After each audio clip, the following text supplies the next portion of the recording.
আসসালামু আলাইকুম বন্ধুরা, আমি এই মুহূর্তে রয়েছি পিরিজপুর জেলার মঠবাড়ি উপজেলার ৭ নং বেতমোর রাজপাড়া ইউনিয়নের ৯ নং ওয়ার্ড নিজামিয়া বাজারে। তো এখানে আজকের নিজামিয়া বাজারের যে ৯ নং ওয়ার্ড, সেখানে বাংলাদেশ জাতীয়তাবাদী দল বিএনপি এবং তার যে অঙ্গ সংগঠন রয়েছে যুবদল, ছাত্রদল, স্বেচ্ছাসেবক দল, জাসাস সহ যে মৎস্যজীবী দল, সেই অঙ্গ সংগঠনের যে মূল একটি অফিস, সেই অফিস আজকে এখানে কিছুক্ষণ আগে উদ্বোধন হয়েছে। তো আমরা দেখতে পাচ্ছি যেখানে বিএনপি, যুবদল এবং ছাত্রদল, মৎস্যজীবী দল, জাসাসের বিভিন্ন পর্যায়ের নেতৃবৃন্দ রয়েছে।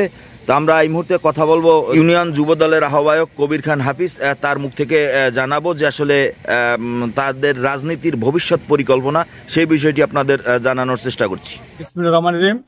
আজকে আমরা ৭ নং বেতমোর রাজপাড়া ইউনিয়নের ৯ নং ওয়ার্ডে আজকে আমরা বিএনপির অঙ্গ সংগঠনের একটা অফিস উদ্বোধন করেছি।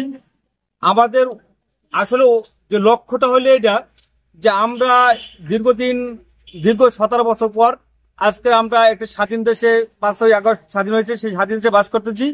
সেই লক্ষ্যে আজকের আমাদের দলীয় একটা অফিস উদ্বোধন করেছি। এই অফিস থেকে আমাদের আমরা মনে করি এমন একটি নেতৃত্ব আসবে যাতে ৯ নং ওয়ার্ডের সর্বোপরি ব্যাপক ইউনিয়নের সবাই মিলে যে সুন্দর একটা পরিবেশ, এই দেশে আপনার গাজার অংশটা বেশি সবচেয়ে, এটা নির্মূল করতে হবে এবং ভালো কাজ করতে হবে।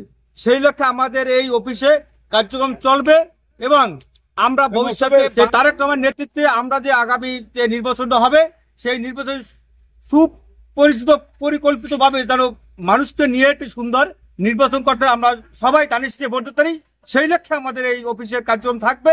আশা করি আমাদের অফিসে অন্য কোনো কাজ যেন না হয়, সেই দিকে আমার এখানে উপস্থিত আছেন যুবদলের যুগ্ম আহ্বায়ক বিন্দু নুরুজ্জামান, ফকির, মুগ্ধ আছে, মিজান, মাতবার, অন্যান্য আরো নেতৃত্ব অনেক আছে আমাদের।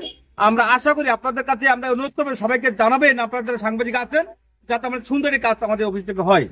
বাংলাদেশ জিন্দাবাদ, জাতীয়তাবাদী জিন্দাবাদ, শহীদ জিয়াউর রহমান অমর হোক, খালেদা জিন্দাবাদ, তারেক রহমান জিন্দাবাদ।